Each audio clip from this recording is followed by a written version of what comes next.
1231년 압록강을 건너온 거대한 먼지 구름이 고려의 하늘을 뒤덮었습니다. 그것은 단순한 바람이 아니었습니다. 세계를 정복한 몽골 제국의 말발굽 소리, 그 지축을 울리는 공포 속에서 고려의 국토는 잿더미로 변해갔습니다. 황룡사의 9층 목탑이 불타오르며 천년의 역사가 무너져 내리던 그 절망의 시대. 칼로도 창으로도 막을 수 없었던 민족의 패배감 앞에서 70노구의 한 승려가 떨리는 손으로 붓을 잡습니다. 그는 알고 있었습니다. 육체는 정복당할 수 있어도 기억은 결코 정복당하지 않는다는 것을. 오늘 우리는 붓 하나로 제국의 칼날에 맞서 우리는 누구인가를 증명해낸 위대한 기록자 이련의 삶을 따라갑니다. 13세기 유라시아 대륙을 집어삼킨 몽골 제국의 기세는 거칠 것이 없었습니다. 그들의 말발굽이 닿는 곳마다 문명은 파괴되었고 저항하는 자들은 도륙당했습니다. 한반도 역시 예외는 아니었습니다. 무려 30년에 걸친 몽골과의 전쟁, 그리고 이어진 원나라의 간섭기. 고려의 백성들은 유랑했고 왕실은 강화도로 쫓겨갔으며 국토는 유린당했습니다. 매일같이 들려오는 것은 비명소리였고 눈에 보이는 것은 불타버린 집터뿐이었습니다. 사람들은 묻기 시작했습니다. 우리는 버림받은 백성인가?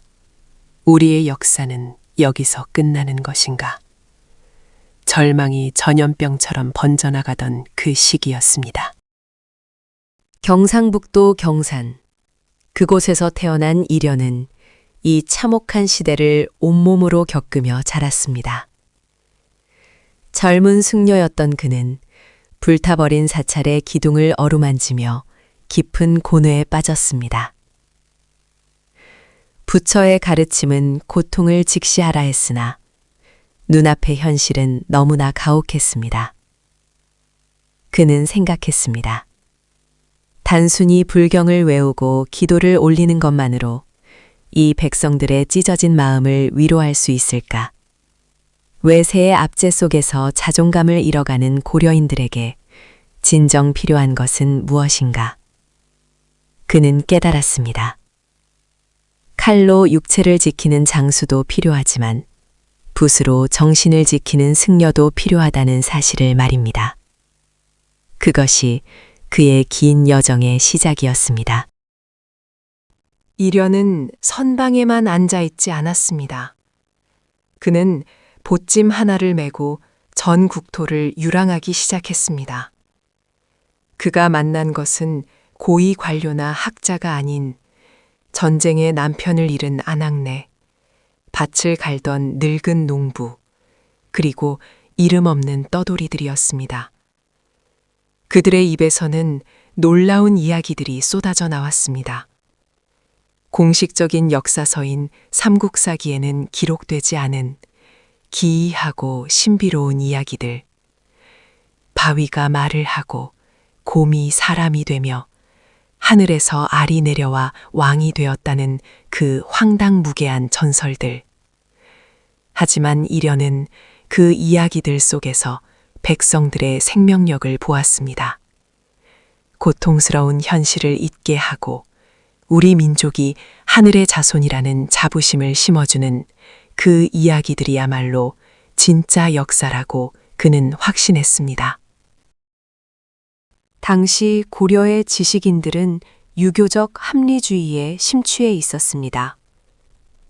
100년 전 김부식이 쓴 삼국사기는 중국의 문체를 본받아 괴이하고 신비한 내용은 철저히 배제하고 왕조 중심의 정사만에 기록했습니다. 그것은 훌륭한 역사서였으나 민중의 숨결은 배제된 지배층의 기록이었습니다. 반면 이련이 수집한 이야기들은 달랐습니다. 그는 생각했습니다. 괴이하다고 하여 뺄 것이 아니다.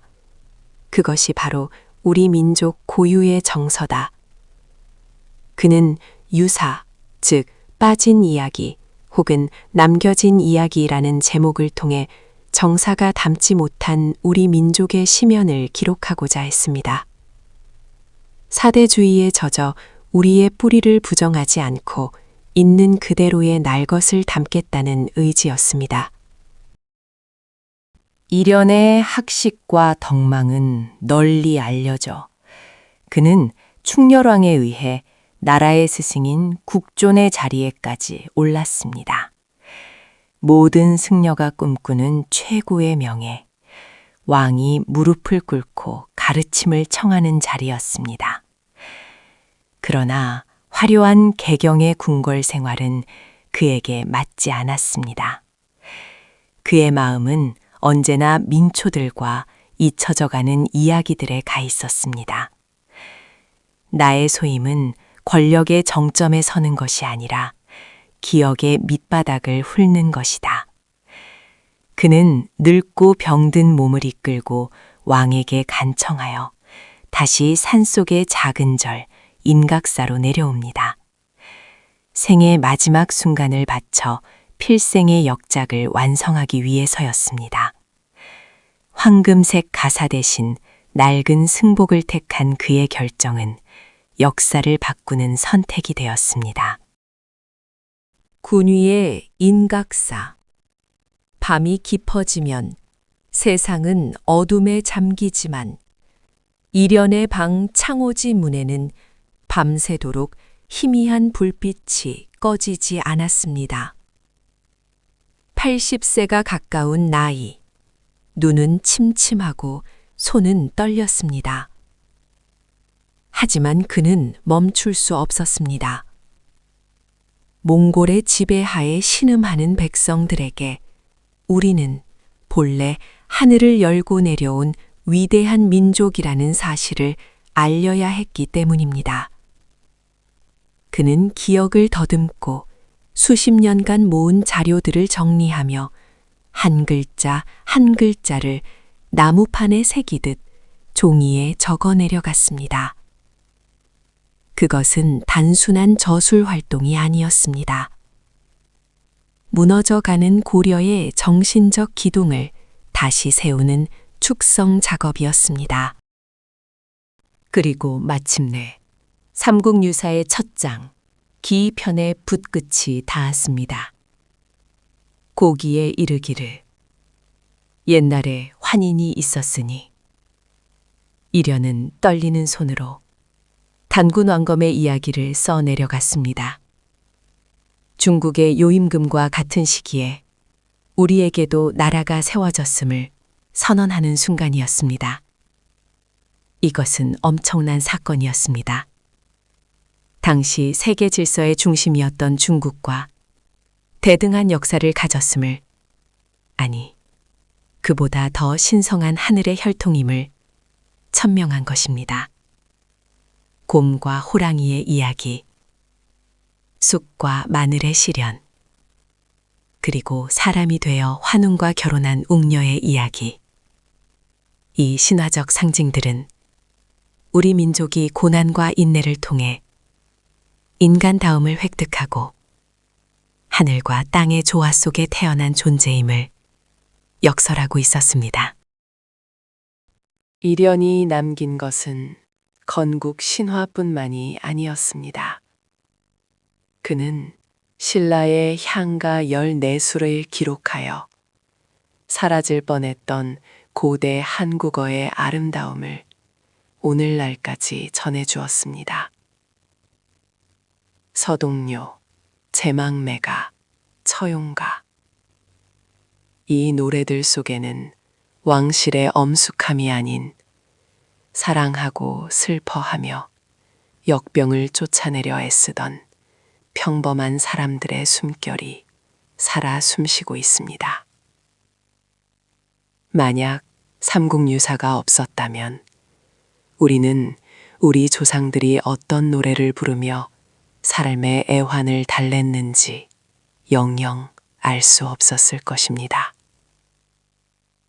이련은 역사가 단순히 왕들의 전쟁 기록이 아니라 그 시대를 살다간 모든 존재들의 삶과 노래, 그리고 꿈의 총체임을 보여주었습니다. 1289년 84세의 나이, 이련은 마침내 붓을 놓았습니다. 5권으로 묶인 책, 삼국유사. 그 안에는 단군부터 후삼국까지, 승려부터 평민까지, 신화부터 설화까지 우리 민족의 모든 것이 담겨 있었습니다. 완성된 원고를 어루만지는 그의 손은 나무 껍질처럼 거칠어져 있었지만 그 눈빛만은 어린아이처럼 맑았습니다. 이제 되었다. 이제 우리에게도 돌아갈 고향이 생겼다. 그는 제자들에게 이 책을 잘 보존하라는 유언을 남기고 조용히 눈을 감았습니다. 그가 입적하던 날, 인각사 앞 계곡의 물소리는 더욱 크게 울려 퍼져 마치 그가 남긴 이야기들이 강물이 되어 흐르는 듯했다고 전해집니다. 이련이 떠나고 수백 년이 흘렀습니다. 조선시대를 거치며 유교적 잣대에 의해 허황된 이야기라 비판받기도 했지만 삼국유사는 끈질기게 살아남았습니다. 그리고 오늘날 이 책은 우리 민족의 정체성을 규명하는 가장 중요한 보물이 되었습니다. 일제강점기 독립운동가들은 단군을 구심점으로 민족을 하나로 묶었고 현대의 우리는 이 책을 통해 반만년 역사의 자부심을 느낍니다. 몽골의 말발굽이 휩쓸고 간 자리엔 아무것도 남지 않았지만 이련이 붓으로 남긴 기록은 영원히 남아 우리 가슴 속에 흐르고 있습니다. 역사는 승자의 기록이라고 하지만 이련은 보여주었습니다. 진정한 역사는 기억하는 자의 것임을.